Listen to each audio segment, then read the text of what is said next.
So who is this? මේ කවුද? This is Queen Esther. මේ එස්තර් රැජින. This is Mordecai. මේ මෝදකායි. Come, you don't need to put the shirt on. And this is King X. මේ අහස්වේරස් රජු. So I don't know how to pronounce his name. Okay, so I'm just gonna call him King X. අපි කිං X කියලා තමයි උඩ කියන්නේ යන්නේ. Okay, so let's start at the very beginning. අපි ආරම්භයේ ඉඳලම දැන් බලන්න යනවා. Okay, Mordecai, I need you to step away for a second. I will tell you to come, okay? You can sit down. Okay, so Queen Esther and Mordecai. Mordecai was Esther's uncle. එස්තරගේ ඥාති මාමා කෙනෙක් තමයි මේ මෝදකායි කියලා කියන්නේ. Esther was just a Jewish girl and she had no idea what was going to come. එස්තර් යුදෙව් කාන්තාවක් සිටියා. මොකක්ද ඇගේ ජීවිතේ සිදු වෙන්නේ යන්නේ කියලා ඇය දැනගෙන සිටියේ නැහැ. She wouldn't know that she would be risking her life to serve God and save her people. දෙවියන් වහන්සේට සේවය කරන්න ඒ වගේම ඇයගේ සෙනගව ගලව ගන්න ඇයව පාවිච්චි වෙයි කියලා එස්තර් දැනගෙන හිටියේ She නැහැ. was just a young, beautiful woman. ඇය තාමත්ම අලංකාර ඒ තරුණ දරුවෙකු සිටියා. But කාන්තාවක්. one day, එක දවසක් මොකද වුනේ? took his wife and told her to go away.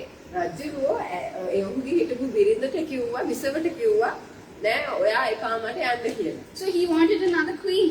ඒක නිසා දැන් එයාට වෙන රජුවක් ඕනේ වුණා. Okay, so now the king said, let every beautiful woman come and I will choose a wife. රජුව කිව්වා ඔක්කොම අලංකාර කාන්තාවන්ව අරගෙන එන්න මම මට විසවක් තෝරගන්නම් කියලා.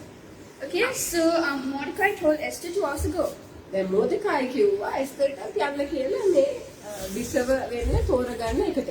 Now the king, he was a mighty person. දැන් රජුව තමයි බලවර පුදුලේ Okay, he was sitting with his crown and his beautiful robes. උඩුල දාගෙන ලස්සන ඇඳුම ඇඳගෙන දැන් රජුව ඉන්නවා. He was a powerful person, wasn't he?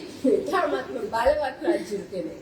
Okay, so Queen Esther one day went දැන් එස්තර රජුන දවසක් ගියා රජුව ගාවට. and the king liked her. රජුව හරිම කැමති වුණා එස්තර රජුනට. So he took the queen by her hand ඊට පස්සේ ඔන්න රජිනව අරගත්තා. and she became his wife. ඊට පස්සේ ඒ විසව කරගත්තා. Okay, so all this was happening. ඉතින් මේ ඔක්කොම සිදු වුණා මේ ආකාරයෙන්. Now, let's go back to Mordecai. අපි නැවත මොදකයි දෙසට යනවා. Mordecai. He was a strong Jewish person, but he had never told anyone that he was a Jew. තාමත්ම ශක්තිමත් යුදෙව්වේ මොදකයි නමුත් බොහෝ අය දැනගෙන හිටියේ නෑ ඔහු ගැන. And there was this man called Haman. හාමන් කියලා කෙනෙකුත් සිටියා මේ He was a කතාවේ. mean person. තාමත්ම නපුරු මිනිසෙක් මේ He හාමන්. wanted people to bow down to him. හාමන්ට ඕනේ වුණා මිනිස්සු ඔක්කොම හාමන්ට වැඳ He වැටෙන්න. wanted them to respect him.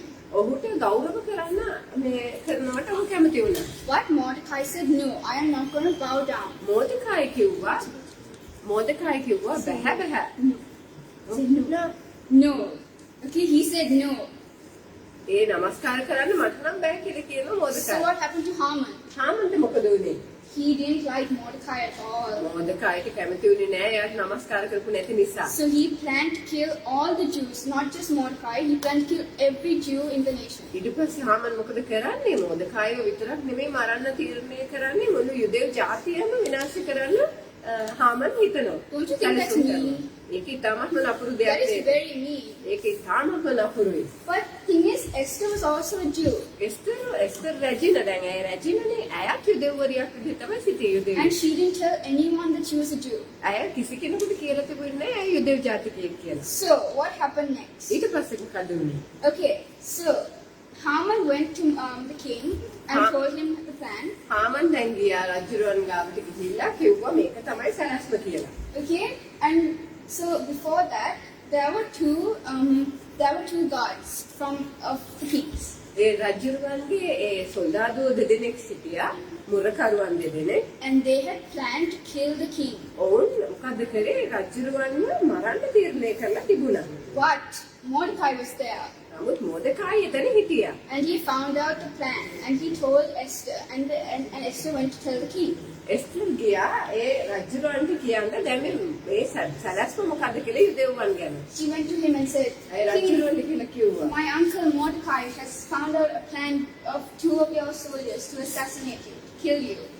දැන් රජුරන්ට ගිහිල්ලා කියනවා රජුරුවනි ඔයාගේ ඒ සෙබළු දෙන්නේ කුමන්ත්‍රණය කරලා තියෙනවා ඔයාව මරන්න කියලා. So the king was very angry. ඉතින් රජුරුවනි තාමත්ම කෝප වුණා. But did he do anything to Mordecai? Did he thank Mordecai? මොදකායිට ස්තුති කරාද? No. නැහැ. He didn't thank Mordecai yet, but later on we see that he had. මොදකායි ඒ රජුරුවන්ව ගලවගත්ත බව දැනගත්ත නමුත් උකුත් කරලා තිබුණේ නැහැ ඒ වෙනකම්. So back to Mordecai and Haman's mean plan. නැවත මොදකායි සහ ඒ හාමන්ගේ නපුරු සැලැස්ම. When Mordecai found out, he මොදකායි cried. දැනගත්තහම මොදකායි He ඇඬුවා. cried, he knelt down and tore his clothes. එයාගේ සෙනඟ ගැල tore his clothes. පත් වුණා. එයා ඒ Tore his ඉරාවගෙන අඬන්න පටන් And he ගත්තා. started to cry. අඬන්න පටන් ගත්තා. Where did he cry? Crying. Mordecai was crying so loud. මොදකායි හයියෙන් ඇඬුවා. Because obviously he would cry, right? The Haman was gonna kill all the Jews. ඔව් අනිවාර්යෙන්ම ඌ අඬනවා. මොකද ඒ හාමන් මොකද එයාගේ මුළු ජාතියම විනාශ කරන්න සැලසුම් කරපු නිසා. That Mordecai was very upset. මොදකායි හරිම දුකෙන් තමයි හිටියේ. And then he went and told Esther. ඊට පස්සේ මොකද උනේ? ඇවිල්ලා එස්තරට කිව්වා මෙහෙම He දෙයක් told වෙලා Esther තියෙනවා. what was gonna happen. එස්තරට ඇවිල්ලා කියනවා මොකද්ද දැන් මේ සැලසුම් කරලා තියෙන කුමන්ත්‍රණය කියලා. And Esther was very upset. එස්තර හරිම දුකටපත් වුණා එස්තර. Okay, she also cried a bit. ඇයත් ඇඬුවා ටිකක්. She also cried a bit, okay? ඇයත් ටිකක් ඇඬුවා. So now the thing was, the king, he didn't allow anyone to come and see him. දැන් ප්‍රශ්නේ රජුරුවන්ව කිසි කෙනෙකුට අවසරයක් නැතුව ගිහින් බලන්න බෑ. But Mordecai kept on insisting Esther to go and see the king and tell him what was going to happen. නමුත් මොදකායි දිගින් දිගටම රජිනට කිව්වා එස්තර රජිනට නෑ නෑ ඔයා ගිහිල්ලා රජුරුවන්ට මේ ගැන කියන්නම ඕනේ කියලා. But if Esther went, she would be killed. නමුත් එස්තර රජුරුවන්ගේ අවසරය නැතුව රජුරු ගාවට ගියොත් සමහරට රජුරුවන්ට මරන්න වුණත් King's උනසාර දෙන්න orders. You පුළුවන්. have to respect the king, right? He's the king. He can kill anyone he likes. එයා රජතුමා නිසා එයාට ඕනම කෙනෙක්ව මරණයට පත් කරන්න පුළුවන්. So Mordecai told Esther, එස්තරට කිව්වා මොදකායි ඊට පස්සේ yet who knows whether you have come to the kingdom for such a time as this. ඔයා කල්පනා කරන්න එස්තර ඔයා මේ වගේ කාලයක් නිසාම ඔයාව රජින බවට පත් වුණා වෙන්න බැරිද? For such a time as this. මෙවැනි කාලයක් උදෙසාම. So maybe God had already planned Esther's life and he knew that Esther was going to save her people. දෙවියන් වහන්සේ දැනටමත් ඒ එස්තර ගැන සැලසුම් කරලා ඇය තුලින් මේ සෙනඟ ආරක්ෂා කරන්නට උන්වහන්සේ සැලසුම් කරලා තිබුණා. So Esther made her mind up. ඉතින් එස්තර දැන් හිත හදාගත්තා. She made her mind up to go and see the king. ඇය සිත හදාගත්තා. ඇය හිතුවා යනවා රජුරුව ගාව. But remember, she could have been killed. නමුත් ඇයව මරන්න වුණත් රජුරුවන්ට පුළුවන්කම තිබුණා. But she went and knelt down before the king. ඇය ගියා නම් ගිහිල්ලා ඒ රජින ගාව දන ගහුවා. And she told the king what was going to happen. රජුරුවන්ට කිව්වා මොකද්ද වෙන්නේ යන්නේ කියලා. Okay, and she told the king, asked the king to make a banquet for herself, the king, and Haman. රජුරුවන්ට කිව්වා එයාටයි හාමන්ටයි රජුරුවන්ටයි එකට භෝජන සංග්‍රහයක් සූදානම් කරන්න කියලා. So aren't you going to ask the question, why is Esther inviting Haman, the one who's going to plan to kill all of ඔබ them, ප්‍රශ්නේ අහන්නේ නැද්ද? ඇයි හාමන් to eat with them? Why? ඇයි හාමන්වත් මේ ඒගොල්ලන්ගේ භෝජන සංග්‍රහයට ආරාධනා කරේ කියලා හිතෙනව නේද? But Esther had a plan. නමුත් එස්තරට සැලසුමක් තිබුණා. She had a very important plan. ඇයට ඉතාමත්ම වැදගත් සැලසුමක් තිබුණා. So she came. ඉතින් ඇය පැමිණියා. She sat down. ඇය වාඩි වුණා. Haman also came. දැන් හාමනුත් පැමිණියා.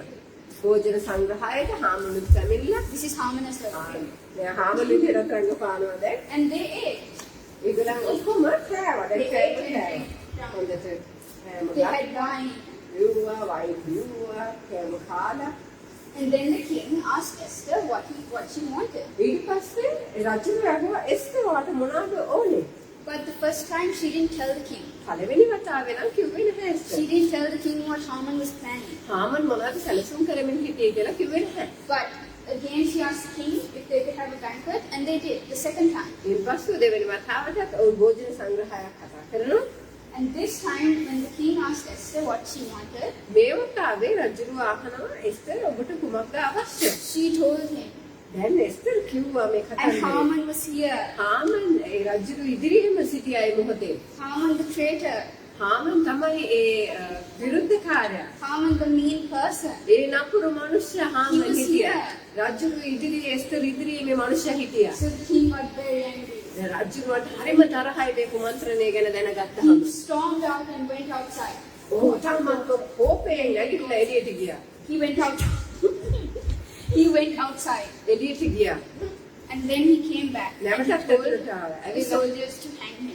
ඇවිල්ලා සීලම සොල්දාදුවන්ට කිව්වා සොල්දාදුවනි මෙයාව එල්ලන්න කියලා. So why am I telling you this story? ඇයි ඔබට මේ කතන්දරය අපි කියන්නේ? Why do I want you to understand what is going on? මේ සිදුවෙන දේ තේරුම් ගත යුත්තේ ඇයි අපි? It's because we can relate it to the times that we are living in now. මන්ද මේ කාලේ අපි ජීවත් වෙන කාලයට අපිට මේක අදාළ කරගන්නට පුළුවන් මේ Because කතන්දරය. you have all been chosen.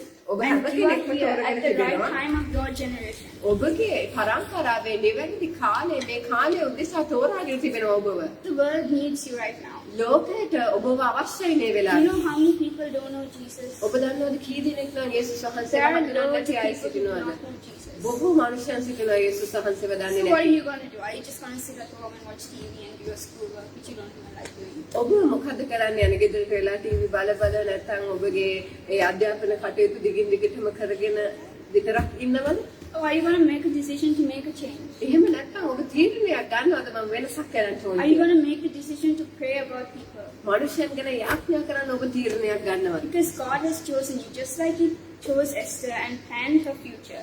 He has chosen you and He has planned your future. හරියට දෙවියන් වහන්සේ එස්තරව තෝරගෙන ඇයගේ ඒ අනාගතය ඒ ඉරණම් කරලා තිබුණා වගේ ඔබගේ අනාගතය දෙවියන් වහන්සේ සැලසුම් කරලා තිබෙනවා ඔබ තෝරගෙන තිබෙනවා. And believe me, if God has chosen your future, then man, you have a great future ahead of your life. විශ්වාස කරන්න ඔබගේ අනාගතය දෙවියන් වහන්සේ නම් ඔබට සැලසුම් කරලා තිබෙන්නේ.